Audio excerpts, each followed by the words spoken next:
mulai perkuliahannya ya. Bismillahirrahmanirrahim. Assalamualaikum warahmatullahi wabarakatuh. Selamat pagi semuanya. Jadi kita masuk dalam mata kuliah APSI ya. Jadi ini sebenarnya harusnya pertemuan kedua, tapi karena pertemuan satu masih ada yang kita lewati ya. Karena kemarin itu hanya untuk kontrak perkuliahan saja ya yang yang ditampilkan. Nah, mungkin kalau dilihat dari di layar depan kalian ya, kita langsung masuk ke yang namanya materi APSI ya.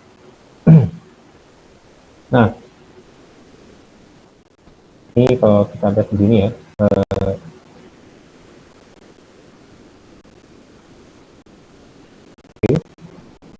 nah kalau saya lihat di sini ya, ada satu istilah ya kalau di dalam teknik industri itu, di mana ada beberapa materi yang kita pernah pelajari, misalkan ergonomi atau misalkan manajemen proyek ya, ataupun manajemen keuangan, ataupun misalkan di kata lain seperti misalkan proses manufaktur.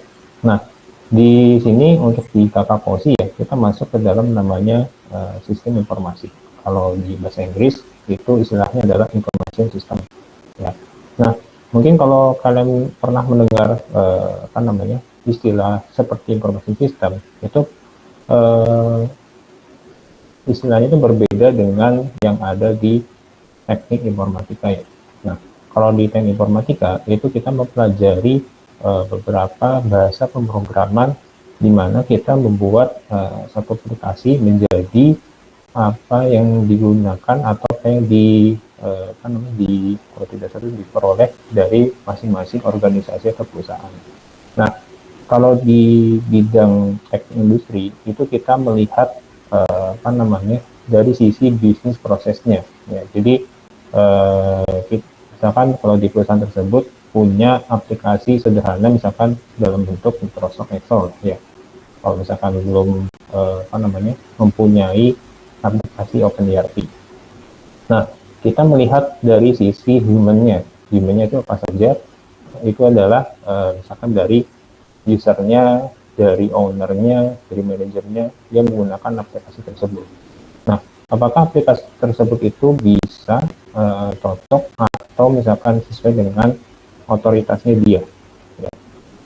Kalau di bagian retail, misalkan di Indomaret sekalipun ya, ini kalau saya tulis di sini pakai stylus.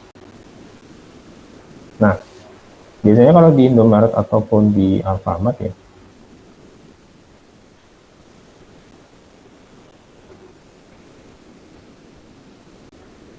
kedua perusahaan tersebut di sini itu adalah salah satu contoh retail terbesar di Indonesia ya. Jadi hampir di semua provinsi itu ada ya, yang adanya Indomaret atau Alfamart. Mungkin kecuali beberapa provinsi yang tidak ada kedua toko tersebut ya. Dan di sini mereka juga mempunyai istilahnya adalah bagaimana dia bisa merekap data yang sederhana. Itu adalah pembelian dan penjualan barang ya. Kalau kita lihat di Indomaret sekalipun ya, pasti kan kita mau membeli makanan seperti tato ataupun misalkan seperti biskuat ya, itu kan pasti mereka mempunyai data stok ya. Stok apakah hari ini ada stoknya.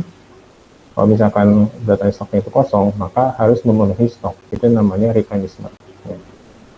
Nah, di dalam proses yang ada pembelian dan penjualan tersebut, itu nanti data itu akan diproses melalui aplikasi. Nah, aplikasi di sini itu nanti akan melalui tahap yang namanya information system ya. Nah, di satu sisi secara teknis kita membutuhkan yang namanya resource IT ya. Nah, ibaratnya kalau di aplikasi itu ada yang namanya teknisi ya. Kalau misalkan di pabrik atau manufaktur kan pasti ada namanya maintenance untuk engineer ya, untuk pemeliharaan jika terjadi kerusakan dalam waktu misalkan 2 tahun atau 3 tahun ya. Karena yang namanya pabrik atau manufaktur kan mereka juga butuh teknisi untuk perbaikan tersebut ya. Nah, begitu juga di aplikasi ya. Aplikasi juga mereka membutuhkan pemeliharaan Ya, pemeliharaan itu dalam bentuk misalkan meminimalisir bug ya, atau misalkan update software ya. Update software itu sesuai dengan apa namanya kebutuhan yang ada di toko tersebut. Ya. Nah, jadi dari bagian proses di sini ya, itu saya berhubungan dengan IT resource yang dinamakan di information system. Ya. Tapi perlu diingatkan sekali lagi ya, kalau di sini kita tidak fokus untuk mempelajari bahasa pemrogramannya, tapi lebih ke bagaimana kita bisa mendesain ya aplikasi tersebut itu sesuai dengan keinginan dari para owner ya. Nah, mungkin kalau pernah kalian download di saya itu di Play Store ya ataupun di App Store di iPhone. Nah, itu pasti tampilannya itu berbeda ya. Dimana kalau Alfamart itu lebih dominan ke warna merah, Indomaret dominan ke warna biru ya. Nah, dari perbedaan warna saja itu setidaknya ya mereka sudah apa namanya menargetkan customer siapa saja yang dipilih. Ya. Nah, biasanya kalau kita mau mencari yang simple, ya itu kita bisa melihat di aplikasi Alfamart ya. Karena di situ mendapati bahwa aplikasi tersebut itu memiliki beberapa promo yang bisa digunakan kapan saja. Nah, bedanya dengan di Indomaret, bedanya adalah promosinya tidak terlihat di Alfamart. Ya. Jadi kalau di Indomaret itu promonya itu langsung dalam bentuk diskon, ya, bukan dalam bentuk kupon. Gitu. Nah, makanya di sini kita lihat dari contoh kedua aplikasi tersebut itu sudah membedakan apa namanya ciri khas dari sistem informasi masing-masing kedua perusahaan. Ya. Nah, perlu kita lihat lagi di sini dari contoh-contoh tersebut ya. Yang pertama, jadi satu sistem informasi saja itu bisa memiliki keunikan ya konfigurasinya itu tersebut. Ya. Baik itu di kebutuhan IT-nya, baik itu di proses organisasi. Ya. Memang secara apa namanya atau kalau tidak satu kompetitor memang mereka menjual sama-sama menjual barang retail ya, tapi dengan berbedanya kedua perusahaan tersebut mereka juga berbeda namanya konfigurasi yang paling unik ya. Jadi yang Alfamart beda sendiri, Indomaret juga beda sendiri ya. Kalau kita lihat tidak hanya di apa namanya kebutuhan IT tersebut ya, di organisasi juga pasti berbeda ya, karena mereka juga merupakan salah satu kompetitor ya, di mana Indomaret sama Alfamart ini pasti ada apa namanya di satu daerah itu lebih dominan Indomaret, tapi di daerah lain itu dominannya ada Alfamart gitu. Nah, dengan adanya keunikan konfigurasi tersebut ya, di mana kebutuhan IT dan proses organisasi juga itu nanti akan mempengaruhi pada saat untuk kita mendukung salah satunya adalah spesifik organisasi proses. Ya. Nah, seperti itu. Kalau di sini kita lihat ya, organisasi itu kan tidak hanya berupa misalkan perusahaan kita saja, ya. Tetapi yang terpenting adalah di mana organisasi itu baik itu CV ataupun PT ya, itu memiliki salah satunya adalah aplikasi, ya. Karena yang namanya sistem informasi tersebut ya, itu salah satu hal yang wajib yang dimiliki oleh perusahaan itu adalah yaitu namanya software ya. Misalkan kita punya hardware-nya, kita punya resource SDM-nya, lalu apalagi misalnya punya datanya tapi nggak punya software-nya, itu tidak dikategorikan sebagai sistem informasi ya. Makanya di sini kita lihat yang kedua itu adalah sistem informasi ini lebih ke kombinasi yang terorganisir untuk si SDM-nya, hardware-nya, software-nya, lalu jaringan komunikasinya ya. Ini lebih ke ini ya, apa namanya kalau kita mau menghubungkan data ya, misalkan kita mempunyai database ya, database-nya itu disimpan di luar negeri, misalkan di Singapura ataupun misalkan di UK gitu. Itu karena ada beberapa perusahaan juga mereka menyewa domain ya. Kalau domain itu kan bisa berupa .com atau bisa berupa .co.id ya, ataupun domain yang lainnya ya. Itu kita bisa menggunakan jasa sewa tersebut. Ya. dan juga ada data resource-nya, ya, yang bisa dikumpulkan, ditransformasi sama diseminasi informasi. Ya. Jadi data itu bisa dibuat setelah terjadinya transaksi, ya. Kalau di Alfamart pasti kan ada namanya data penjualan, ya, dimana data penjualan itu bisa tercipta jika terjadi transaksi dari konsumen yang ada di toko tersebut, ya. Kita beli satu saja, ya, satu barang, misalkan buah kita, ya, itu sudah menghasilkan satu data penjualan.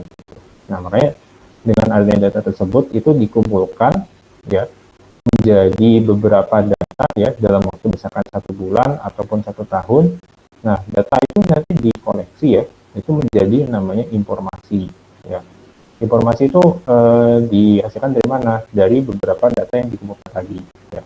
Nah, sehingga di sini yang namanya sistem informasi itu bisa berupa namanya kombinasi semua entitas yang terlibat, baik itu SDM-nya, baik itu hardware perangkat kerasnya, itu komputer, ya, lalu software-nya, lalu jaringan komunikasi, ya, baik itu berupa misalkan kita menggunakan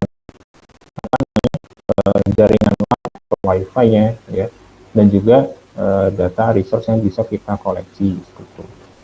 Nah, jadi setidaknya untuk informasi sistem ini kita memahami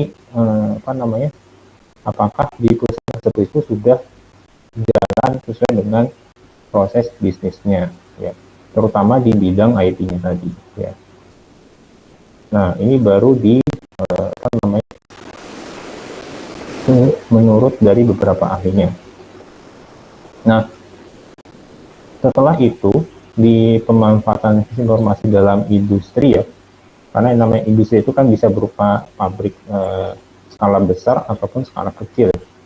Jadi misalkan kita punya UMKM sekalipun, ya, tapi sudah memenuhi kriteria yang di atas tadi, itu bisa dikategorikan sebagai informasi, ya.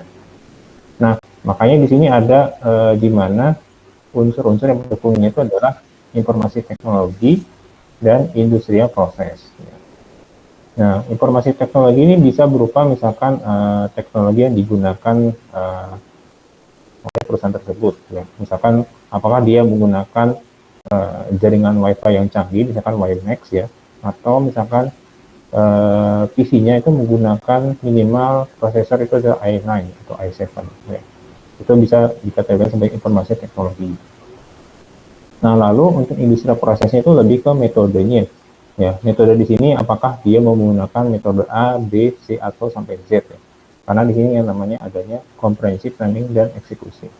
Sehingga itu dijadikan menjadi satu, itu yang disebut namanya industrial information system, ya. Karena di sini kita fokusnya ke bidang industri, ya. Dan hasilnya itu apa? Hasil dari industrial information system itu bisa berupa namanya enterprise system, ya. Itu enterprise system di sini itu baik bisa berupa ERP-nya ataupun SCM-nya, ya. Kalau SCM kan ini lebih beda metode sendiri, ya. Karena kepanjangannya itu adalah supply chain management atau istilahnya adalah manajemen rantai pasok, ya. Nah, kalau di bidang yang nanti saya ajari itu, ya, di sistem enterprise itu nanti lebih ke bidang ERP-nya di sini, ya. Itu. Nah, apa ada lagi untuk di industri information system itu ada, ya. Jadi ada namanya manufacturing execution system atau MES, ya. Dan satu lagi adalah e-business, ya. Kalau e-business ini lebih ke ini, ya, saya lupa namanya itu, kalau nggak salah tuh penjualan online itu seperti bisa berupa Tokopedia, ya, ataupun misalkan Shopee. Itu nanti kemungkinan bisa jadi, ya, nanti ada mata kuliah baru itu nanti MKP pilihan di semester depan, ya, gitu. Nah, itu salah satu contoh bentuk dari industrial information system, ya. Karena kita memanfaatkan apa yang bisa kita peroleh misalkan dari dalam bentuk data ataupun informasi. Nah, apa saja tipe aplikasi dalam sistem informasi, ya. Tapi ini aplikasinya bukan dalam bentuk softwarenya, ya, tapi lebih ke bentuk istilahnya itu dari kalau tidak salah bentuk dari apa namanya, macam-macam sistem informasinya ya. Jadi bukan softwarenya di sini. Ya. Dan di sini yang paling sering dibahas itu adalah yang nomor 3 ini, yaitu decision support system. Ya, karena di sini istilahnya itu adalah sistem pendukung keputusan. Ya. Jadi kita punya aplikasi dan dengan aplikasi tersebut kita bisa menghasilkan keputusan. Ya, apakah mau keputusannya A atau B itu sesuai dengan hasil dari aplikasi. Ya. Nah, begitu juga dengan sistem yang lainnya. Kalau yang di sini transaction processing system itu lebih ke sistem yang benar-benar secara administrasi ya. Itu biasanya dilakukan oleh apa namanya, level yang paling bawah atau staff ya. Contohnya adalah aplikasi kasir ya, kasir yang ada di Indomaret atau Alfamart ya. Dan di atasnya itu ada namanya manajemen information system. Ini untuk kebutuhan si level manager ya. Jadi kalau sudah punya apa namanya beberapa data tersebut, nanti dikumpulkan menjadi satu laporan bulanan, biasanya seperti itu. Ya. Dan 3 yang lainnya seperti expert system atau ISS dan knowledge management itu biasanya dipakai oleh beberapa level korporat ya. Ataupun kalau level di atas itu adalah direktur ya. Karena yang namanya direktur kan mempunyai kewenangan ya atau kebijakan di mana dia mempunyai apa namanya hak untuk memilih apa namanya opsi A atau opsi B dalam proses bisnisnya ya. Mungkin kalau kalian pernah mendengar ya, apakah ada perusahaan yang dulunya menjual apa namanya produk A, itu tahun berikutnya itu menjual produk B yang tidak ada hubungannya dengan produk A gitu. Ya, misalkan seperti di produk Samsung ya. Perlu diingat kalau Samsung itu ternyata pernah membuat otomotif roda 4 ya, atau mobil ya, di tahun 90 sampai 2000-an ya.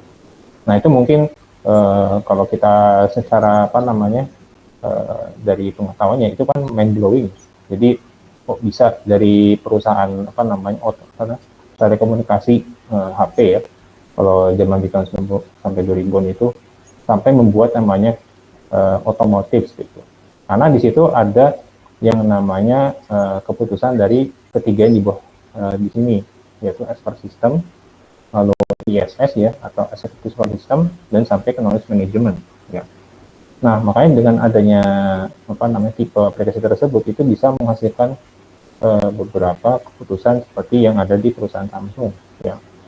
Jadi apa namanya, kalau di zaman dulu memang Samsung pernah membuat apa namanya mobil roda 4 ya, itu di Korea gitu. Kalau sekarang mungkin tidak lagi ya, karena sekarang kan sudah masuk ke mana di merek seperti Hyundai ya, atau misalnya Kia atau apa yang lainnya seperti Genesis ya. Nah, kalau sekarang Samsung balik lagi ke produk HP ya, sampai sekarang gitu. Nah, kalau di 3 bawah di sini ya, terutama yang dibagi itu adalah knowledge management ya. Biasanya kalau di perusahaan itu mereka paling krusial itu ya adalah di kanan bawah sini, yaitu knowledge management.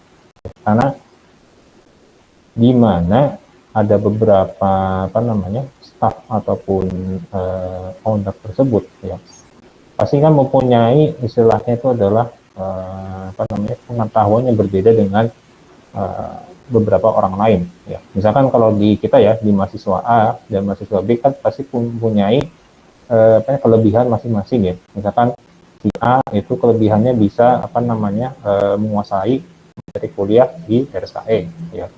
Lalu si B itu ternyata menguasai beberapa mata kuliah di Isman. Nah, dengan adanya perbedaan kelebihan tersebut itu di perusahaan itu dijadikan sebagai knowledge management ya.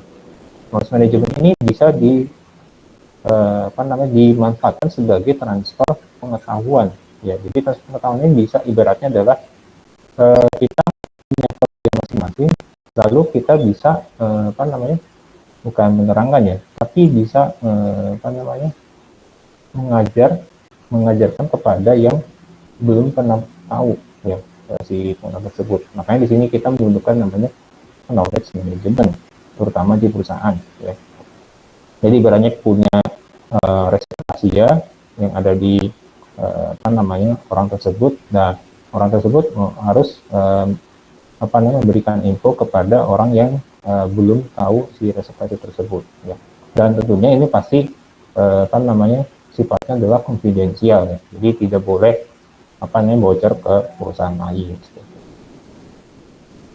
Nah, itu begitu juga dengan penggunaan di IT-nya ya, di bagian organisasi. Nah, apakah dengan adanya AIS ini itu bisa mensupport atau mendukung yang namanya workstation? Ya, kalau di pabrik manufaktur ya, itu kan ada namanya meja kerja ya, baik itu di meja kerja A, B, C, dan D, dan itu urutannya harus sesuai ya, jadi nggak boleh ada yang teracak. Gitu. Nah, dengan adanya IS di sini, itu bisa kita mendukung salah satunya adalah departemen di workstation. Ya, apalagi kalau sudah mempunyai apa namanya fungsi dari teknologi departemen tadi. Contohnya punya hardware dengan spek yang mumpuni. Gitu. Nah, setelah itu di bagian cross functional IS-nya ya, jadi bisa apa namanya ke bagian divisi lain, itu ada namanya ERP ya, atau istilahnya adalah Enterprise Resource Planning. Nah, kalau contoh ERP yang mungkin kalian pernah dengar itu salah satunya adalah Oracle ya. Oracle atau misalkan saya lupa namanya itu satu lagi itu yang ERP ada di Astra ya, itu ada juga untuk penggunaan input data spare part ya ataupun servis mobil ya. Itu contohnya ada menggunakan ERP gitu. Saya lupa namanya apa gitu, kalau nggak salah itu bukan apa Oracle juga gitu, tapi masih mirip-mirip di situ ya. Nah, di ERP ini juga dia bisa memenuhi kebutuhan si usernya ya. Kalau di bengkel mobil ya, di dealer seperti itu ya, itu kan ada beberapa jabatan ya, jabatan yang ada di bengkel. Pertama kepala bengkel ya, yang kedua kepala administrasi, yang ketiga kepala cabang, yang keempat kepala part head ya, ya, dan beberapa staf lainnya seperti kasir ya, lalu sales ya, lalu mekanik ya, lalu apalagi misalkan apa namanya yang menggunakan kalau tidak satu ada selain kasir itu adalah oh ya staf administrasi ya. Nah, semua jabatan tersebut itu bisa menggunakan ERP sesuai dengan otoritasnya ya. Jadi, misalkan otoritas atau penggunaan dari kepala bengkel itu pasti tidak sama dengan kasir. Gitu. Begitu juga dengan kepala cabang, ya pasti itu tidak sama dengan apa namanya sales. Gitu. Nah, makanya di sini dengan adanya ERP atau Enterprise Resource Planning itu bisa berguna untuk kegunaan dari hasil dari aplikasi tersebut ya, sehingga dengan adanya extended enterprise system itu bisa menghasilkan metode baru yang berupa namanya SDM, yaitu nanti akan kalian pelajari di mata kuliah wajib ya, yaitu manajemen rantai pasok ya, dan juga ada berupa lainnya seperti vendor managed inventory sama selling chain management system ya. Oke, sebelum kita ke step berikutnya, kita break terlebih dahulu 3 menit ya. Jadi kalau misalkan ada yang mau ditanyakan, nah saya persilakan.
Oke, kita lanjutkan lagi ya untuk di bagian IT use-nya.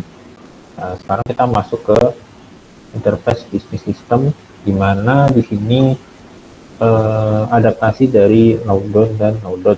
Ini jadi dua orang bersaudara juga ya, yang menemukan hubungan dari beberapa entitas ya, baik itu dari pemasok atau supplier ya, lalu di pekerjanya, lalu partner ya.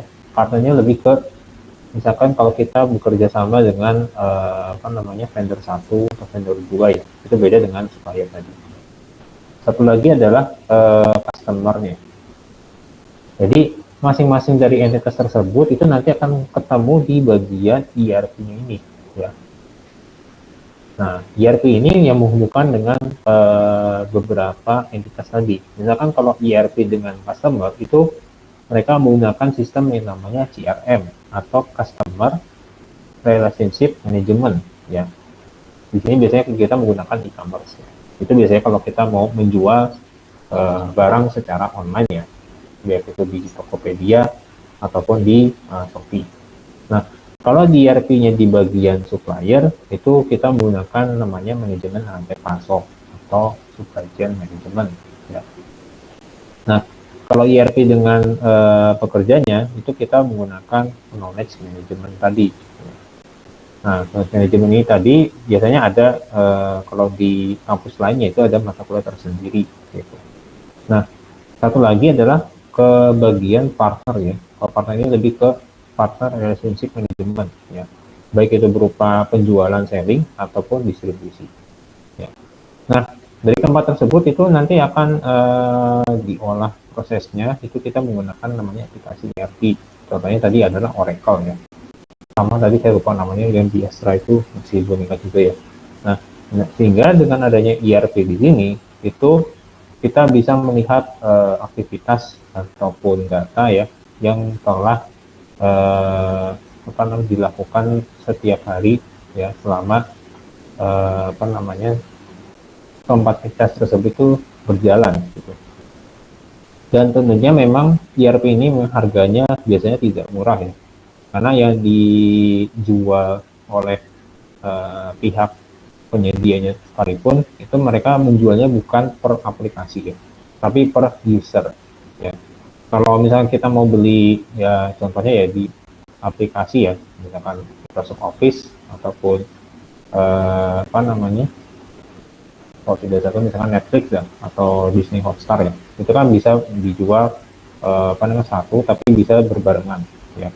Nah, kalau di ERP ini itu mereka hanya menjual satu user saja, dan itu harganya memang tidak murah ya.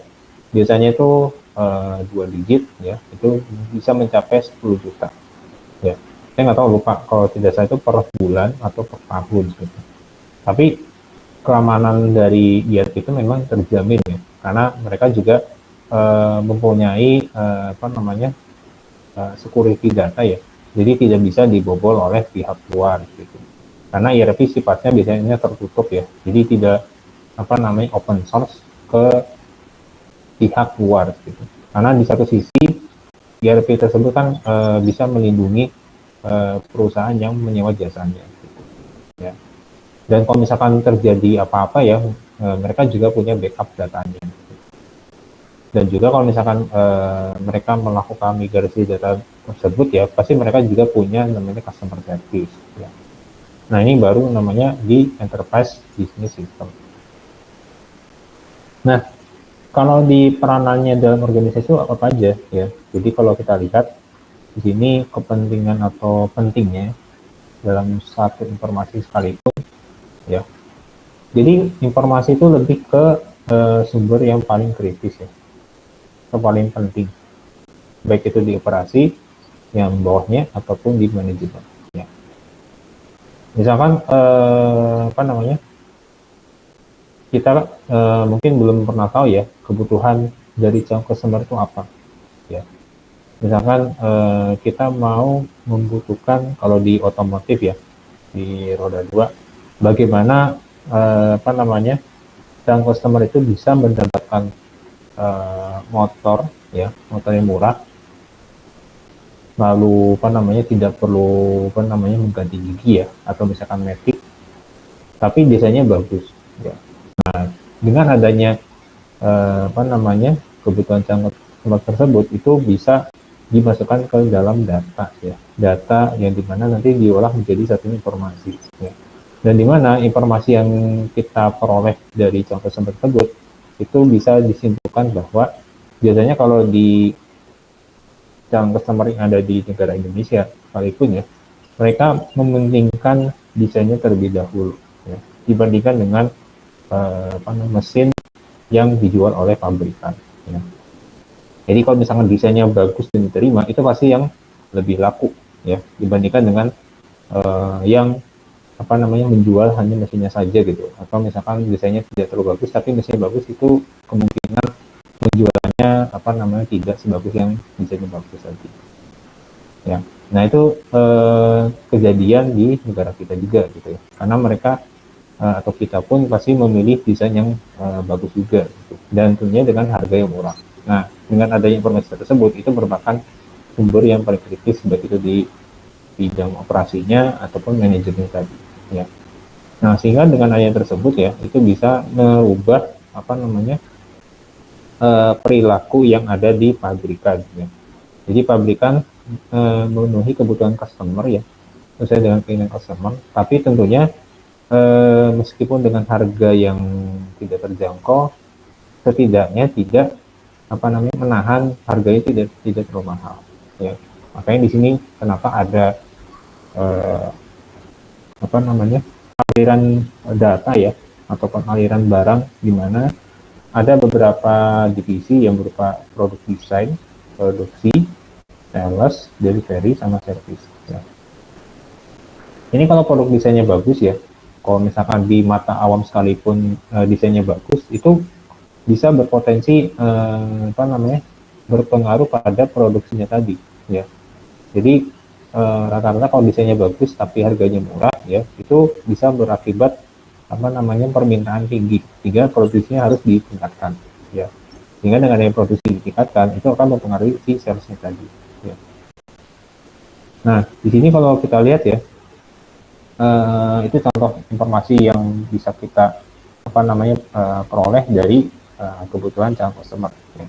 Nah kalau di sini kita melibatkan 3 entitas terlebih dahulu ya, yaitu supplier, perusahaannya atau the firm, dan satu lagi adalah customer ya. Nah makanya di sini kenapa ada preferensi ya. Preferensi itu ibaratnya adalah kita melakukan survei kepada customer ya, biasanya maunya apa gitu kebutuhannya. Karena yang namanya kebutuhan customer di negara kita dengan negara tetangga ya, misalkan Filipina sekalipun atau Malaysia, itu pasti berbeda ya. Nah dimana kalau biasanya kalau di kita ya, di negara kita kalau di roda 4 ya, itu lebih laris mobil MPV ya. Tapi kalau di Malaysia ya, ataupun di Thailand sekalipun ya, kalau di Malaysia itu lebih laku mobil sedan ya. Kalau di Thailand itu adalah pickup double cabin ya. Begitu juga dengan di Singapura ataupun Filipina, itu pasti berbeda lagi juga. Nah makanya di sini kenapa ada aliran data berupa namanya preferensi dari customer, sehingga itu mempengaruhi produk desain. Makanya kenapa di sini kalau kita lihat di jalanan sekalipun ya, di depan kampus kita lah gitu, itu pasti yang lebih banyak itu pasti MPV lah, kayak misalkan Avanza atau Xenia ataupun R3 itu sekalipun, itu pasti lebih banyak itu dibandingkan dengan mobil yang lainnya. Makanya di sini kenapa digambarkan adanya preferensi dari customer ke produk desain. Nah sehingga dari produk desain ini nanti akan diteruskan ke productionnya sesuai dengan iramanya tadi. Nah produksi ini kan membutuhkan bahan material ya, atau bahan mentahnya atau bahan baku dari supplier. Makanya mereka melakukan namanya order. Nah setelah di order baru mereka membeli part yang bisa dari supplier. Nah perlu diingat, untuk produksi ini sendiri itu berlaku untuk yang CKD ya, Completely Knockdown ya. Beda dengan yang namanya CBU ya. completely built up. Kalau ini itu diimpor utuh ya. Kalau misalnya di otomotif, rata-rata misalkan mobil Eropa ya itu rata-rata mereka impor mobil secara utuh. Tapi kalau misalkan mobil kayak MPV di Toyota ataupun Daihatsu ya mereka membuatnya adalah secara CKD atau completely knockdown ya. Jadi mereka membeli partnya secara terpisah lalu dirakitnya di sini ya. Nah setelah itu baru menjadi satu barang utuh yaitu finished good ya.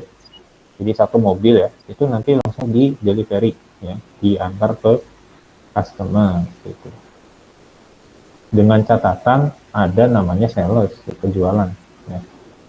Jadi sales itu kan bisa mobilnya terjual kan jika ada pemesanan dari customer. Nah, delivery ini baru bisa mengantarkan dari sales tadi. Karena sesuai dengan data selain desain tadi, mereka juga mempunyai data berupa namanya peramalan order ya. Biasanya kalau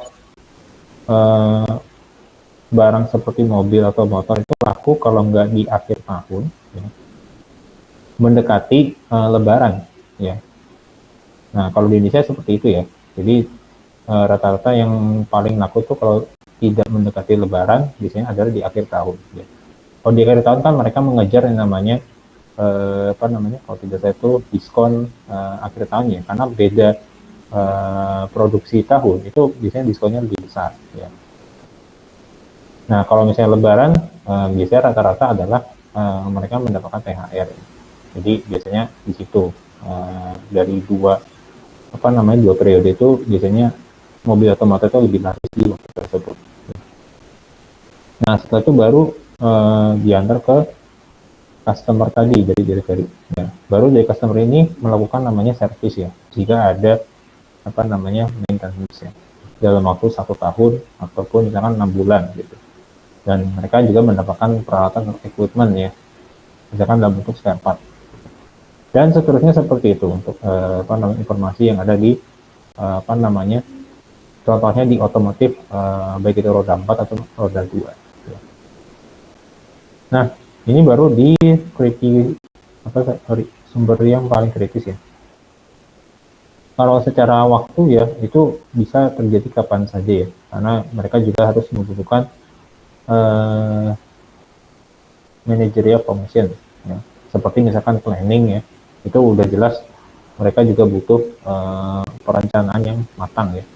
Kalau misalnya nggak matang pun itu nanti akan berakibat juga prosesnya juga berantakan gitu.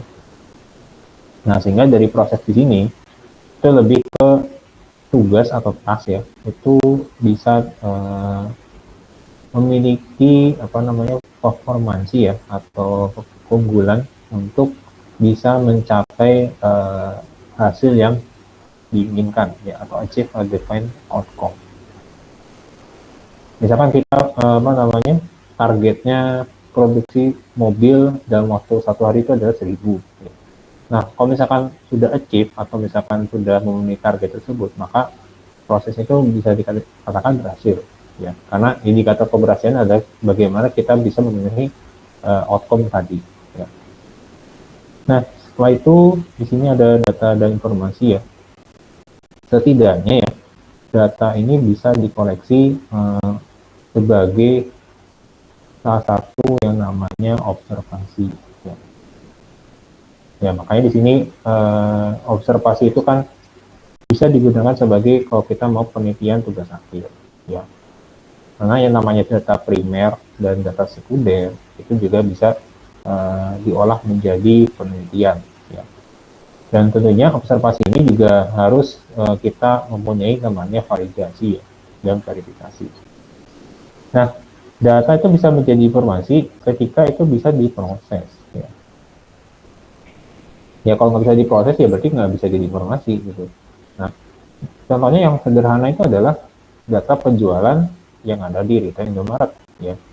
Kalau misalkan ternyata data penjualan akan beras ya itu lebih laku dibandingkan dengan kompetitor lainnya, Maka itu bisa menjadi informasi bahwa konsumen sekitar Indomaret tersebut itu lebih memilih beras Indomaret dibandingkan dengan warung-warung lainnya. Gitu. Itu bisa dijadikan sebagai informasi. Ya. Dan tentunya informasi ini bisa digunakan sebagai interpretasi data. Ya. Jadi data itu ibaratnya seperti kita membangun batu bara ya. Jadi mulai dari bawah dari fondasinya tersebut ya, itu sampai ke atas menjadi satu rumah ya, rumah yang sudah jadi. Makanya di sini informasi itu bisa ibaratnya itu bisa di kategoriasi jika ibaratnya seperti menjadi satu rumah yang sudah jadi ya. Dan juga bahan mentahnya juga itu apabila kita bisa menggunakannya dengan benar ya. Jadi kan kalau kita bangun rumah itu kan tidak hanya berupa misalkan batu bata merah atau batu bata yang putih itu ya. Tapi kita juga membutuhkan yang perlu namanya semen ya, ataupun air ya, dan juga beberapa bahan bangunan lainnya. Makanya di situ kita membutuhkan namanya raw material ya, untuk bisa struktur tersebut itu kokoh ya, supaya menjadi satu kesatuan rumah.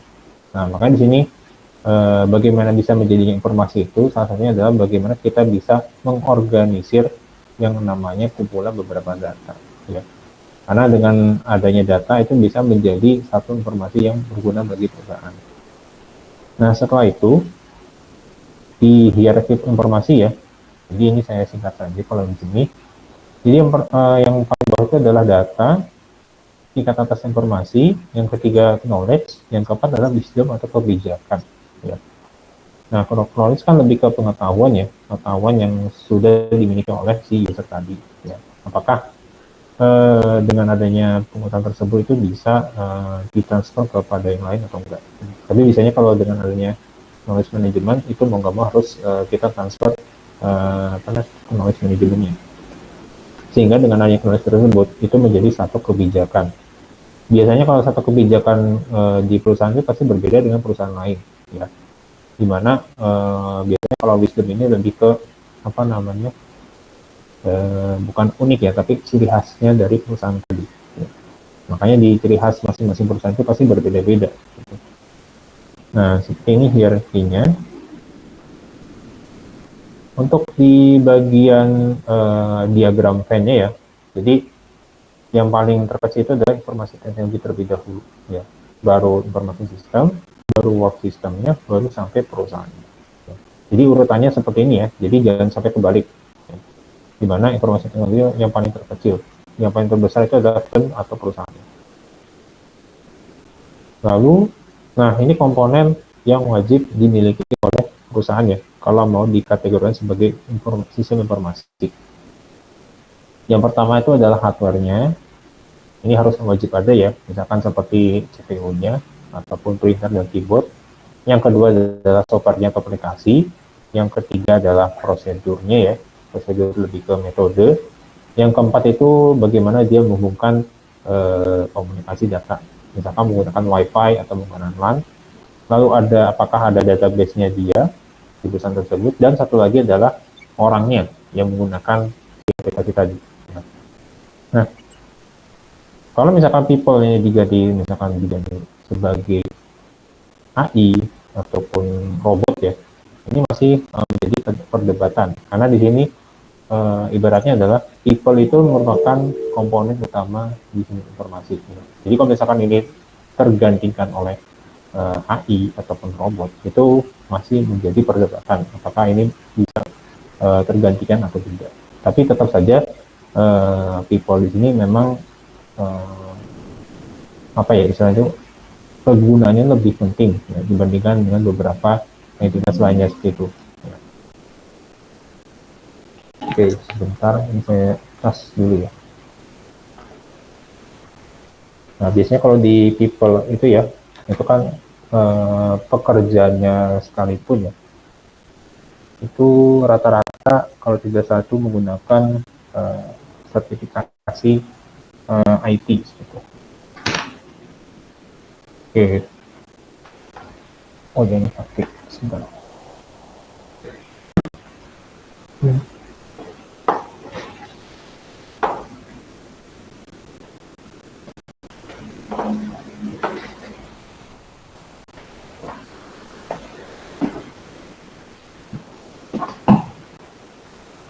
Harusnya bisa ngetes.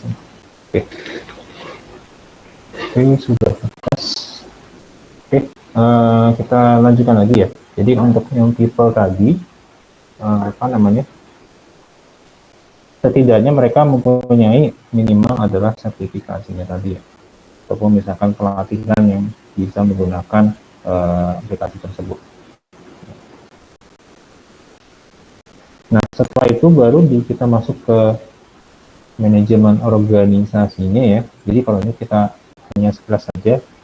Yang penting kita melihat dari ketiga tipe ini tadi, apakah dia termasuk structured division ya, atau structured division, atau tiga semi structured divisionnya ya.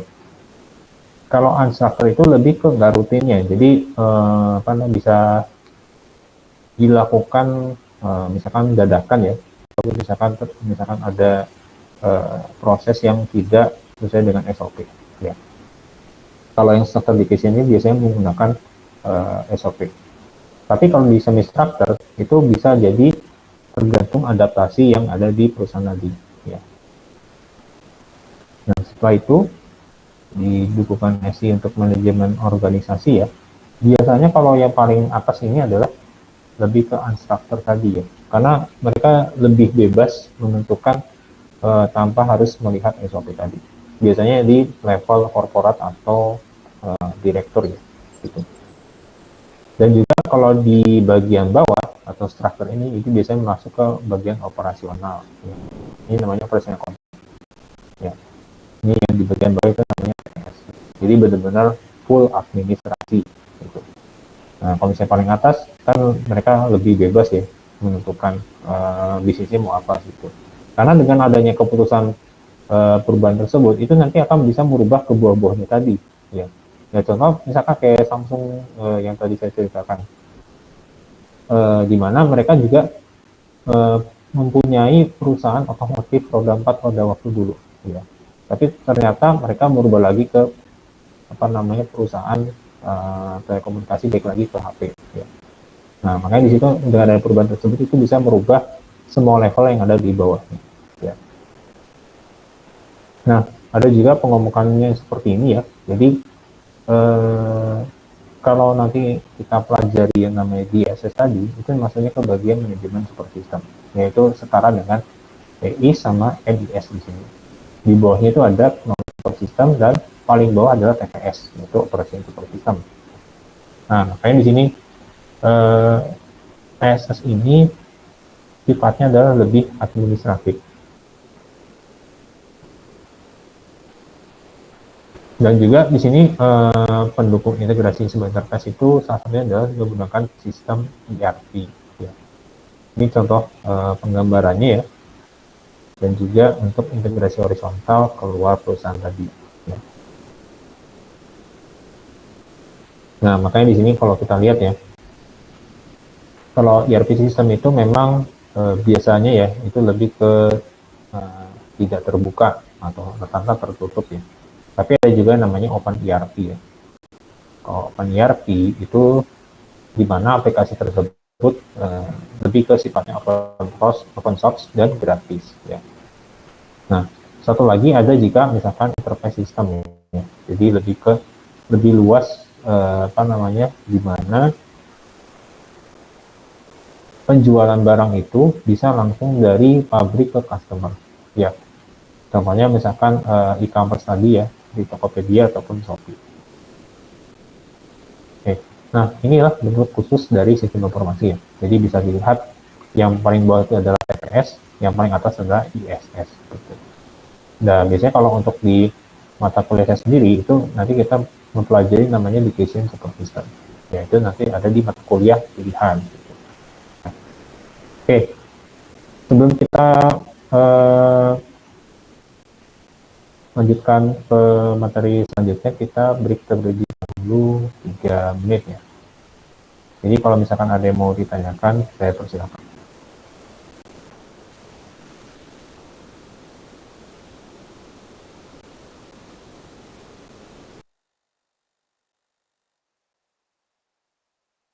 Pak, izin bertanya Pak, Ya, silakan. untuk absensi itu bagaimana ya Pak? Sorry, gimana? Untuk apa? Absensi Pak, Atentif. Apa itu atentif? absen Pak, absen. Oh, kayaknya kurang ini ya. Sorry. Coba di via chat coba ya.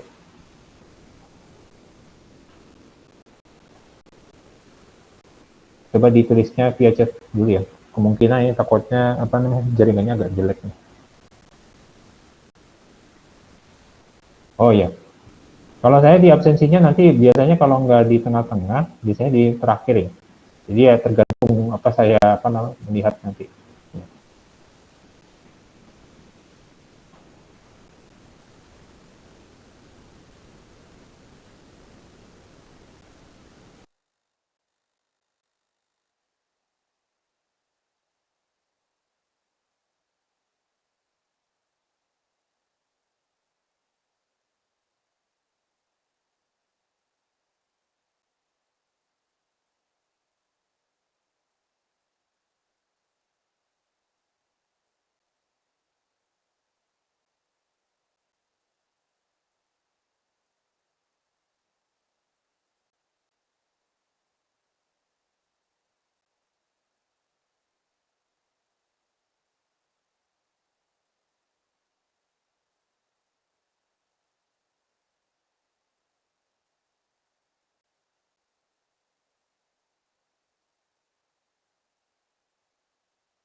Oke, kita lanjutkan lagi ya. Bentar. Ini nanti untuk DSS ya nanti bisa kalian apa namanya baca sendiri ya. Jadi nanti akan kita masuk ke step kedua ya. Ini kalau bagian dari beberapa support system ya, dimana dari beberapa aplikasi itu bisa kita menggunakan keputusan ya. Jadi keputusannya A, B atau C itu tergantung dari aplikasi yang akan kita pilih. Ya, jadi apa namanya untuk DSS itu sendiri lebih ke bagaimana kita bisa menghasilkan keputusan yang baik atau benar sesuai dengan prosedur yang ada di aplikasi.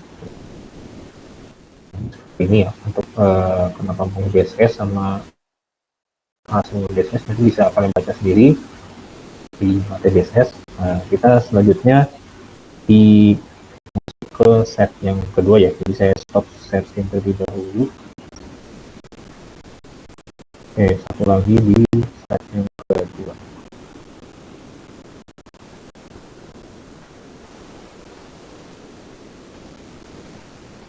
Oke, sebentar.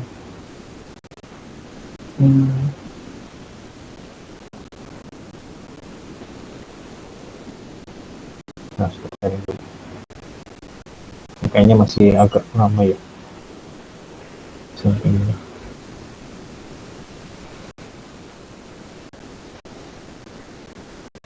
Ini sebentar lagi.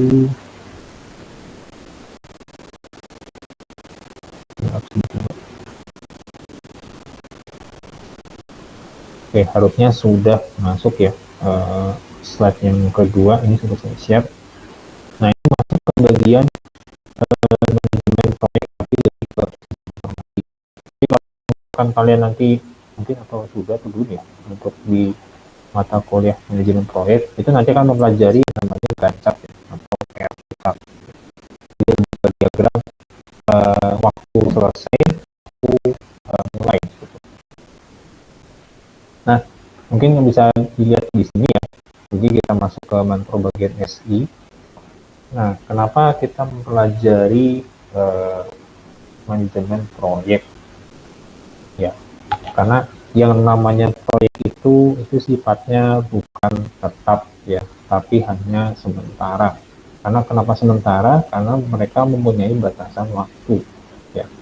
Baik itu dalam deadline-nya dalam bentuk sebulan atau 6 bulan atau 1 tahun atau 5 tahun atau bahkan sampai mungkin bisa jadi sampai 10 tahun. Kalau rata-rata proyek besar biasanya kontraknya itu rata-rata ya 5 tahun atau 10 tahun gitu. Jarang kalau misalkan yang ada di atas 10 tahun ya. Nah, kenapa seperti itu? Kenapa harus belajar manajemen proyek? Karena kita harus melihat apakah dengan adanya keterbatasan waktu kita bisa menghasilkan usaha yang maksimal ya, baik itu dalam sisi biayanya, lalu sisi SDM-nya apakah tersedia atau tidak ya, itu jadi menghasilkan satu goal. Nah, contoh misalkan proyek yang sering kelihatan lah, misalkan proyek jalan tol ya. Nah, itu kalau mungkin kalian baru tahu di sini ya, di mana kalau di Jalan Tol Sumatera itu kan dari Bakauheni sampai misalkan Kota Bandar Lampung itu baru jadi kalau tidak salah di tahun 2019 ya. Nah, dibangunnya itu pasti sebelum tahun tersebut ya. Kemungkinan kalau tidak salah mungkin dalam waktu kurang dari 5 tahun ya. Nah, kenapa mereka atau misalkan pemilik dari proyek tersebut harus membatasi waktu ya, karena supaya tidak terjadi hal-hal yang tidak diinginkan ya. Contoh kalau misalkan tidak dibatasi waktu, maka nanti proyeknya juga pasti akan dikerjakan molor ya, atau misalkan telat dari yang dimana semestinya gitu ya. Jadi misalkan kalau kita punya deadline-nya dalam waktu 5 tahun, maka kita harus menyelesaikan sebelum 5 tahun tersebut ya. Karena biasanya kalau rata-rata proyek tersebut itu mereka menyelesaikan dalam waktu kurang dari 5 tahun dan sisanya itu harus dilakukan maintenance ya, supaya tidak terjadi hal-hal yang tidak diinginkan ya. Nah, sehingga di sini kita melihat yang namanya proyek ya, itu lebih ke temporary ya, atau sifatnya adalah sementara. Dan juga mereka mempunyai hal yang lebih ke uniknya, jadi ada ciri khasnya tadi. Dan juga ada aktivitas yang terkoneksi ya, sehingga di mana mereka mempunyai satu tujuan ya, atau goals-nya tadi. Dengan cara yaitu bisa menyelesaikan dengan keterbatasan waktu, budget, sama spek yang dimiliki. Nah, sehingga dengan adanya project management kita bisa memanage atau mengatur proses input dan outputnya itu sesuai dengan keterbatasan yang 3 tadi ya. Jadi mulai dari planning, scoping ya, sampai dengan controlling tadi. Dan tentunya menggunakan minimum cost atau minimum biaya ya. Sehingga di sini waktu yang digunakan juga masih sangat terbatas. Nah, ukuran dari kesuksesan dari project terutama di bidang SI ya atau information system itu lebih ke apakah customer menyetujui hasil dari informasi tersebut ya. Maksudnya adalah keinginan customer tersebut apakah sesuai dengan otoritasnya dia atau tidak gitu. Dan juga sistemnya apakah berjalan dengan on time, lalu sesuai dengan budgetnya, dan juga mempunyai dampak minimal ya dari proses bisnis yang dijalankan. Nah, biasanya kalau yang terakhir ini ya, kenapa harus dilakukan minimal impact? Ya, rata-rata ada beberapa perusahaan di mana mereka mempunyai aplikasi ternyata merubah proses bisnis yang ada di perusahaan tersebut. Ya, sehingga itu menjadi kelemahan dari performansi yang ada di perusahaan tadi. Ya, nah sebisa mungkin kita kalau mempunyai project di bidang sistem informasi itu sebisa mungkin tidak mengganggu proses bisnisnya yang sedang berjalan ya. Jadi berannya yang tadinya belum otomatis sekarang menjadi otomatis tapi tidak mengganggu si proses bisnis yang ada di perusahaan tadi ya. Sehingga di sini kenapa syaratnya kesuksesan dari proyek SI tersebut adalah mempunyai minimal efek atau impact-nya kepada proses bisnis ya. Sehingga itu bisa dikategorikan sebagai kesuksesan proyek informasi sistem. Nah, sehingga di sini kita mempunyai namanya fungsi dari project management ya. Jadi bisa berupa plan ya, rencana maunya seperti apa, terutama di bagian scheduling ya. Kalau scheduling lebih ke penjadwalan ya. Karena yang namanya penjadwalan itu tidak tidak 100% sesuai dengan bukan estimasi ya, tapi perkiraan kita gitu dengan realitanya gitu. Kadang kalau misalkan kita mau menyelesaikan tugas besar dalam waktu 1 bulan, ternyata molor 1,5 bulan gitu. Makanya kita perlu namanya scheduling ya, supaya kalau misalnya terjadi kejadian yang tidak diinginkan, kita mempunyai rencana plan cadangan gitu. Sehingga dengan adanya plan tersebut kita melakukan namanya kontrol ya, atau kendali, baik itu berupa organizing, directing, controlling, sama closing ya. Nah, ini closing ini wajib ya kalau di project itu, karena kita membuka dengan namanya plan, maka kita harus melakukan penutupan dengan namanya closing. Nah, setidaknya dua tools ya yang sering digunakan di Manpro itu ada berupa namanya Perchart ya. Satu lagi adanya Gantt chart ya. Kalau Perchart itu lebih ke kita menggambarkan model berupa grafik ya dalam bentuk garis-garis seperti itu, dan juga ada hubungannya dalam beberapa tugas tadi ya. Kalau di Gantt chart lebih ke horizontal bar-nya. Nah, mungkin kalau bisa kalian lihat ya, di sini ada contohnya tuh per chart-nya tadi. Nah, kenapa kita harus melakukan seperti ini ya, yang namanya scheduling atau penjadwalan, supaya tidak terjadi hal-hal yang tidak diinginkan. Makanya di sini kenapa ada namanya schedule start ya, schedule finish, close start, atau finish ya. Karena yang namanya ekspektasi itu pasti tidak sesuai dengan realita ya. Misalkan ekspektasi kita mau mengerjakan tugas besar ya dalam waktu 1 bulan, ternyata realitanya 2 bulan itu. Maka kita butuh penulisan itu schedule start dan actual start. Nah, ini bisa kita lihat ya, kita melakukan namanya project inisiasi ya. Jadi mulai project ini mau seperti apa, misalkan di tanggal kalau tidak salah 3 Mei ya. Ini ditulisnya mulai dari bulan dulu ya, baru tanggal. baru tahun setelah itu. Nah, setelah itu baru kita melakukan beberapa tugas seperti ini, training investigasi, problem analisis, lalu requirement analisis, sampai dengan keputusan analisis dan desainnya. Ya. Nah, ini kenapa dipecah menjadi dua, karena bisa dilakukan secara paralel. Gitu. Ya. Dan tentunya tergantung dari tanggal tadi, apakah definisi ini bisa dilakukan selanjutnya, ya tergantung dari yang di sini tadi. Ya. Nah, setelah itu baru construction sampai dengan implementasi. Ya. Nah, khusus untuk yang proses terakhir, biasanya kotor aquaster dan aquafinish itu kita tidak bisa mengetahui kapan pastinya itu beres atau mulainya, ya, karena di semua proyek yang namanya proses terakhir itu pasti aquaster atau tidak diketahui. Ya.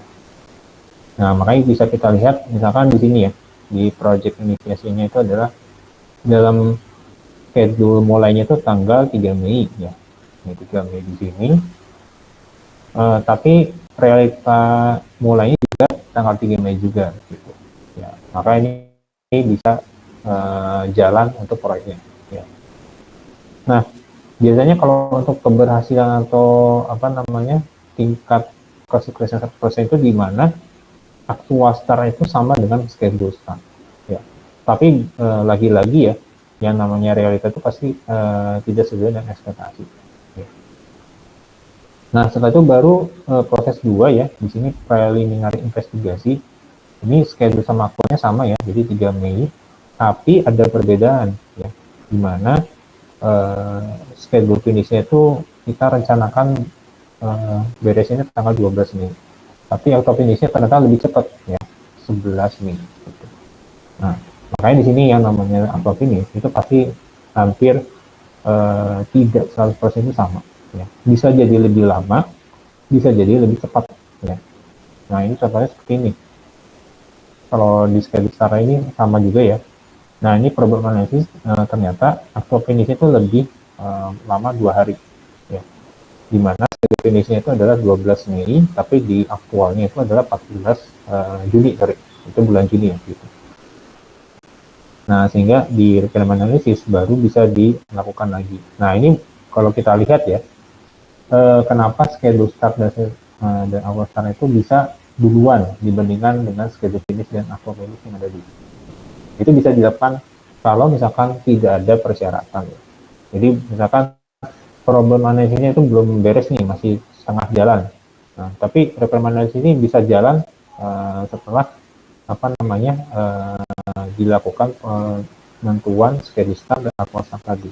Nah, jadi tidak harus proses yang ada di problem analysis ini harus beres terlebih dahulu, ya, baru requirement analysis ini jalan. Itu enggak.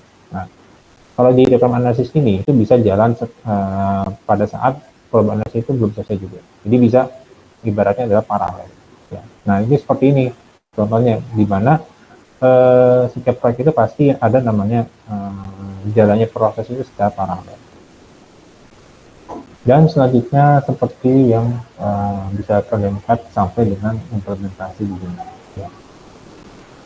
Nah, ini contoh untuk PRT chartnya ya. Jadi simpelnya adalah bagaimana kalian bisa memahami dari task atau tugas ini itu, yaitu yang memenuhi adalah 4 tadi. Ya. Dan 4 itu harus saling berhubungan dari proses pertama sampai dengan proses terakhir. Jadi nggak mungkin ada satu task atau tugas itu kepisah sendiri gitu. Jadi misalkan begini sini itu nggak mungkin ada. Ya. Nah, satu lagi adalah Gantt ya.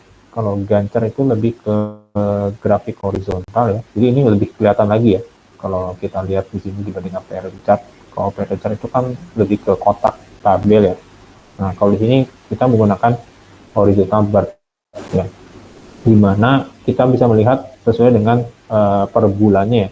Kalau misalnya kita mau ganti per tanggal itu juga bisa, cuman itu pasti akan lebih panjang gitu horizontal bar gitu, karena di sini kita baru menggunakan bulan saja panjangnya seperti ini ya. Apalagi menggunakan tanggal, kalau tanggal pasti kan lebih panjang lagi gitu untuk horizontal barnya ya. Ya bisa jadi misalkan Juni itu kan 30, artinya ada 30 angka di situ ya, makanya di sini kita menggunakan per bulan saja ya.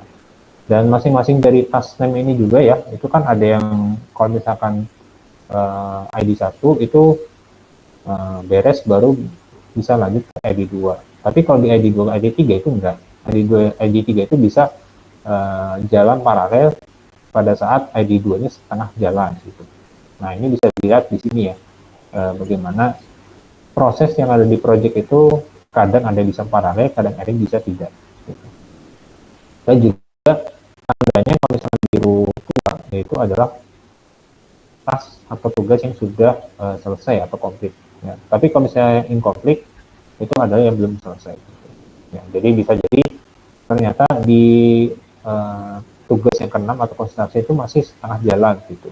Ya. Dan ini kita tandai misalkan hari ini ada di September ini ya, misalkan seperti. Nah, makanya di sini kelihatan ya kalau kita menggunakan Gantt itu mana proses yang sudah beres, mana proses yang belum beres. Nah, aplikasi yang digunakan itu apa? Kalau di Versa sama Gantt itu, kita bisa menggunakan namanya Microsoft Project. Ya. Jadi Microsoft Project itu bisa bukan direkap ya, bisa diuraikan atau dipecah menjadi beberapa subtugas gitu. Jadi misalkan satu preliminary investigation itu bisa dipecah menjadi misalkan 5 subtugas. Gitu. Nah ini contohnya ada beberapa notasi ya, notasinya juga masing-masing juga beda ya. Jadi misalkan apakah satu subtugas itu harus paralel atau tidak ya tergantung dari apa namanya, kalau bisa itu kewenangan dari si owner file tadi. Ya. Kenapa dibuat seperti ini? Karena kita bisa melihat apa proses yang sedang berjalan, mana proses yang sudah selesai, atau bahkan mana proses yang belum selesai sama sekali. Nah ini baru untuk yang gancatnya. Kalau ini untuk apa namanya, kalau tidak satu di bagian percatnya ya. Ini saya kasih tanda dulu nih percat. Nah kalau yang tadi itu ada namanya gancat.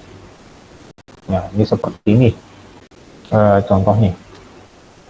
Gimana nanti proses politik ini lebih ke ini ya, alirannya nanti seperti ini. Tapi ini kan tidak kita bahas secara mendalam ya kalau di aksi gitu. Oke, jadi setidaknya untuk yang di Microsoft Project ini bisa kita apa namanya gunakan sebagai salah satu pembuatan tools untuk project yang sederhana. Kalau misalkan proyeknya seperti misalkan untuk jalan tol atau bangunan gedung kampus itu pasti lebih kompleks lagi gitu. Bahkan bisa jadi sampai lebih dari 100 task atau tugas gitu. Oke. Mungkin sebelum kita lanjutkan ke materi berikutnya, kita break terlebih dahulu. Jadi kalau misalkan ada yang mau ditanyakan, saya persilahkan.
kita lanjutkan lagi ya di bagian custom project.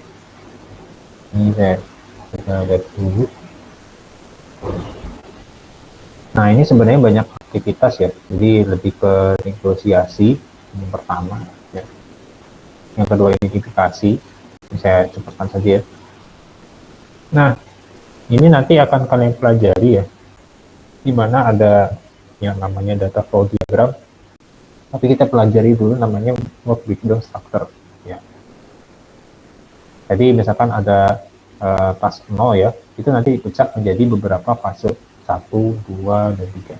Nah, fase 2 ini nanti dipecah lagi, itu pecahnya berdasarkan urutan yang sesuai dengan yang dipecah tadi. Misalkan 2 ini tadi ya, 2 fase ini tadi, yaitu 2.1, 2.2, dan 2.3. Dan ini dipecah lagi menjadi level yang ketiga, misalkan 221 sampai dengan 223. Nah, tentunya penomoran yang ada di sini ya, sampai di sini pun itu harus sesuai dengan bukan urutan ya, tapi lebih ke garis yang menghubungkan dari level atas ke level bawah. Nah, ini juga ada aktivitas 3 ya, lebih ke estimasi durasinya ya. Kalau tadi kan ada schedule startnya, schedule finish, lalu actual start dan actual finish. Nah, makanya di sini kita melihat ada 4 tadi ya. Jadi finish to start, start to start, finish to finish, dan start finish. Nah, ini bisa diganti ke yang 4 tadi. Nah, nanti kita bisa bikin seperti ini ya, tas informasinya yang ada di Microsoft Project.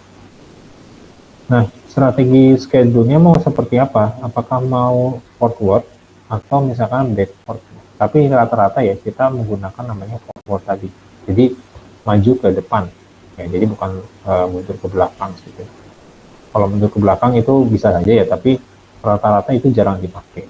Kalaupun ada bisa. Nah, ini untuk kalendernya memang mirip seperti kalender yang pada umumnya, tapi kalau di sini ada penulisan seperti yang ada di contoh ini, ada gambar kotak ya, kotak tapi tergambarnya dalam waktu 3 hari ya, atau 1 hari saja, atau misalkan dalam waktu 2 hari di sini. Ya, itu menunjukkan bahwa ada proyek yang berjalan sesuai dengan kalendernya sendiri. Kalau tadi kan bentuknya seperti ini ya, jadi di gambarnya per hari dan per sub tugas. Tapi kalau di sini kita gambarnya per kalender. Lalu juga ada aktivitas 5, itu lebih ke sumber yang digunakan ya, baik itu orangnya, lalu alatnya atau servis ya. Servisnya itu lebih ke jasanya ya. Lalu fasilitas dan peralatannya, lalu supply dan materialnya, sampai dengan keuangan. Ya.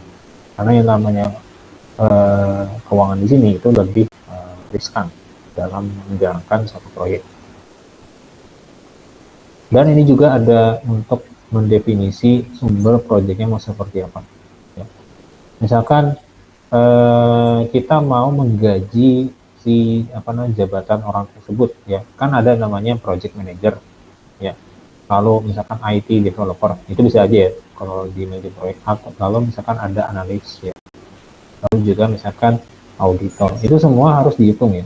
Semua harus dihitung rate-nya itu berapa per bulannya. Kalau rata-rata di negara kita ya, kalau misalkan untuk buruh pun biasanya ada yang per hari ya, per hari mau digaji berapa. Tapi kalau misalkan yang sudah levelnya di atas, biasanya itu pada per bulan, atau bahkan jadi dibayarnya per proyek gitu. Jadi proyek selesai baru dibayar gitu. Nah, ini bisa dilihat dari untuk pengeluaran uangnya. Lalu untuk assignment di sini itu lebih ke otoritasnya tadi ya. Nah, misalkan subtugas yang pertama itu mau dipegang oleh siapa saja. Dan itu memang harus dibagi, tidak harus rata ya. Jadi bisa jadi ada yang sebanyak 50% atau yang 100% atau bahkan hanya cuma 5%. Makanya di sini kita membutuhkan assignment project resource. Itu otoritasnya itu berapa persen. Dan juga untuk resource levelingnya, jadi lebih ke tingkatan resource tadi bisa berupa apa namanya, kita bisa menunda tugas yang sedang dilakukan oleh proyek tadi ya. Tapi tentunya tidak mengganggu jalannya proyek ya. Atau mau dipecah ya, skipping task itu jadi misalkan subtask yang 1.2 itu mau dipecah lagi gitu. Dan itu dipecahnya sesuai dengan resource leveling tadi. Ya, ini juga untuk critical path sama slack time-nya. Dan aktivitas 6 ini lebih ke apa namanya, untuk menunjukkan effortnya tadi. Lalu yang ketujuh lebih ke monitoringnya. Apakah setelah dilakukan proyek kita melakukan pengecekan atau apa sesuai dengan SOP atau enggak ya. Dan juga biasanya ada laporan misalnya tiap bulan ya. Nah, sehingga dari proses di Gantt chart tadi itu kita bisa melihat ya seberapa beres atau komplitnya dalam satu subtask tadi. Apakah sudah komplit 100% atau bahkan hanya cuma 0% sekalipun gitu. Jadi bisa kita apa namanya, kita lihat ya apa namanya, sumber yang ada di project tadi. Tentunya kalau namanya project itu ya pasti ada namanya penyebab bukan kesalahan ya, penyebab kegagalan ya. Biasanya kalau tidak dari sisi keuangan, biasanya dari sisi SD-nya sendiri, yaitu namanya Poor Expectation Management. Nah, ini paling penting ya kalau di bagian apa namanya proyek tadi, di mana yang namanya manajemen sumber daya manusia itu memang harus diterapkan sedemikian rupa sesuai dengan proyek tadi ya. Kalau misalkan kita menggaji apa namanya orang ya di level guru sekalipun itu tidak lancar, itu nanti yang bisa mengakibatkan proyeknya juga gagal gitu. Nah, makanya di sini juga kita perlu penanganan manajemen yang lebih advance ya. Dan tentunya pasti ada penyebab-penyebab lainnya, misalkan buruknya estimasi untuk penggunaan teknik atau metode ya. Itu juga bisa mempengaruhi ya. Atau misalkan sumber daya yang digunakan itu tidak efisien ya. Misalkan ternyata kita butuh 50, yang datang ternyata 100, sisa 50 itu mau dikemanakan. Makanya itu termasuk apa namanya, kegagalan dalam suatu proyek. Dan seterusnya ada beberapa penyebab apa namanya kegagalan proyek lainnya. Oke. Biasanya untuk kompetensi atau bukan apa ya, bukan syarat ya, tapi biasanya kalau yang sudah experience atau pengalaman itu biasanya mereka mempunyai kompetensi, salah satunya adalah misalkan mempunyai conceptual thinking atau analytical thinking. Dan tentunya yang diutamakan di sini adalah stress management. Karena tingkat stresnya itu sangat tinggi ya kalau kita kerja di project, baik itu di apa namanya, di dalam lapangan atau di luar lapangan, itu pasti tingkat stresnya tinggi ya. Di satu sisi kita mau menyelesaikan project tapi uangnya terbatas ya, tapi di satu sisi customer kita pengennya cepat ya, itu bisa jadi penyebab stres yang ada biasanya di pekerja. Makanya di sini kita membutuhkan kompetensi project manager, itu salah satunya adalah stress management. Ya. Nah itu seperti itu ya kalau untuk di project manager kompetisinya gitu. Dan setidaknya ya mereka juga punya kualifikasi juga ya untuk komitmen di mana harus sesuai dengan SOP-nya. Gitu. Nah, lalu berikutnya ini sudah jelas ya kalau di sini biasanya kalau untuk kita menggunakan parameter yaitu uangnya, lalu waktunya sama scope atau kualitasnya itu apakah seimbang atau tidak. Ini bisa kita lihat ya, ini contoh yang beberapa perusahaan kalau kita mau menggunakan matriks ya, biayanya itu 20 miliar dolar. Nah ternyata apa namanya sudah di accept atau disetujui, tapi constraint-nya itu adalah waktunya itu ternyata lebih cepat dari perkiraan. Ya, mau itu sebagai constraint. Ya. Dan satu lagi adalah apakah scope atau quality dari SDM tersebut itu bisa apa namanya mendarat di bulan. Gitu. Ya. Dan balik lagi ke bumi itu dengan semalam. Ini proyek ini ya, yang dulu waktu itu apa namanya apa sih kalau nggak salah Neil Armstrong ya kalau nggak salah Neil Armstrong yang mendarat di bulan. Nah, gitu. Karena kalau di zaman dulu ya mereka jor-joran juga gitu untuk apa namanya membiayai penerbangan antariksa ya ke bulan. Gitu. Memang dari kosnya pasti di accept gitu karena kalau zaman dulu kan pasti yang namanya perang dingin ya itu mereka berlomba-lomba teknologi gitu. Tapi konsernya juga schedule-nya ya mereka harus cepat gitu karena kalau misalkan lama pun berarti mereka kalah secara waktu ya, dibandingkan dengan negara tetangga. Dan tentunya kesuksesan ini adalah yang penting di antara itu ya atau saya lupa nama itu astronot itu bisa mendarat di bulan tapi bisa kembali ke bumi gitu. Itu apa namanya kesuksesan dari Lunar Project tadi ya. Makanya di sini dengan matriks tersebut kita bisa melihat apa saja yang bisa di ACC, apa saja menjadi batasannya, apa saja ada maksimal dan minimal tadi. Begitu juga proyek yang lainnya ya, misalkan kalau misalnya proyek dalam pembiayaannya itu ternyata menjadi constraint, jadi menjadi batasannya. Tapi secara waktu scheduling-nya lebih panjang, yang bisa jadi di ACC. Dan kualitasnya juga sama seperti yang tadi, itu max or min. Nah, makanya di sini kita lihat ya yang tadi itu, bagaimana caranya untuk mengantisipasi tadi, itu kita bisa meningkatkan budget ya. Tapi tentunya biasanya kita mencari sponsor. Ya. Kalau SN Dinland biasanya kita melakukan negosiasi. Ya. Kalau di apa namanya scope and quality itu kita bisa meng-ACC tapi tentunya harus memenuhi standar yang kita inginkan. Ya. Nah seperti itu. Jadi kalau misalnya kita mau ganti prioritas ya mau nggak mau kita mau di bagian apa dulu? Apakah mau mengurangi di biaya cost-nya atau di bagian scope atau quality tadi? Nah ini contohnya untuk di bagian manajemen proyek tadi ya. Oke, IT governance. IT governance ini lebih ke apa namanya konsen yang ada di eksekutif dan board of directors. Tapi ini hanya sekilas saja ya kita bahas karena di sini lebih ke struktur yang lebih kompleks. Di mana governance system ini lebih ke skill, infrastruktur, dan proses, dan lain-lainnya. Nah, makanya kenapa ada perbedaan manajemen dan governance ini, karena governance ini lebih ke decision making. Ya.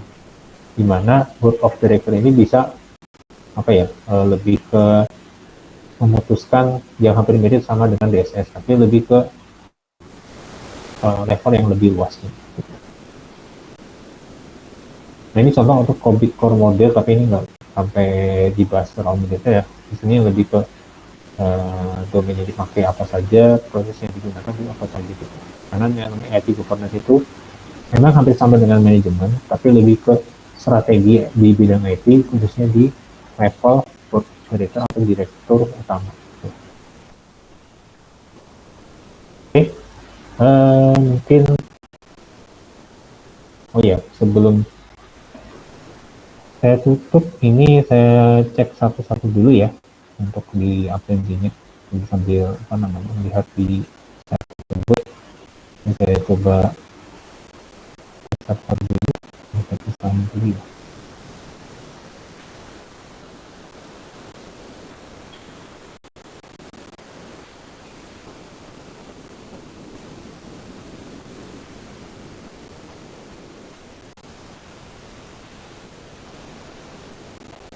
Pertama di sini ada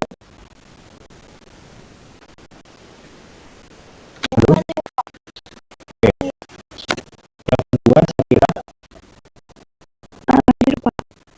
oke. Ketiga Patricia, Jenny, Pak. Jenny Maulina Putri ada? Hadir, Pak. Oke.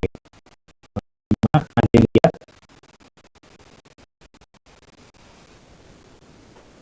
Adelia Lintang Anggra ini ada? Hadir, Pak. Oke, ada. Oke. 6. Risya ada? Hadir, Pak. Oke. 7. Muhammad Arfarian.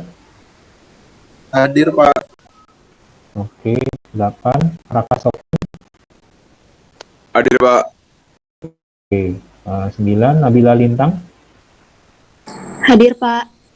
Oke. Lalu Dimas. Hadir, Pak. Oke. Lalu Mauna Sabira.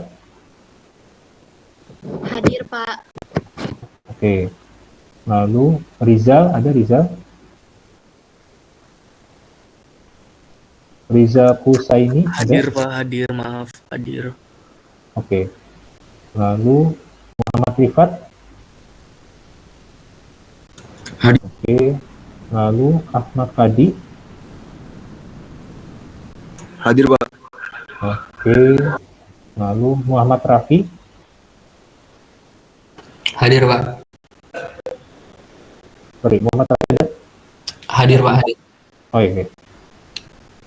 Lalu Olivia. Hadir, Pak. Oke.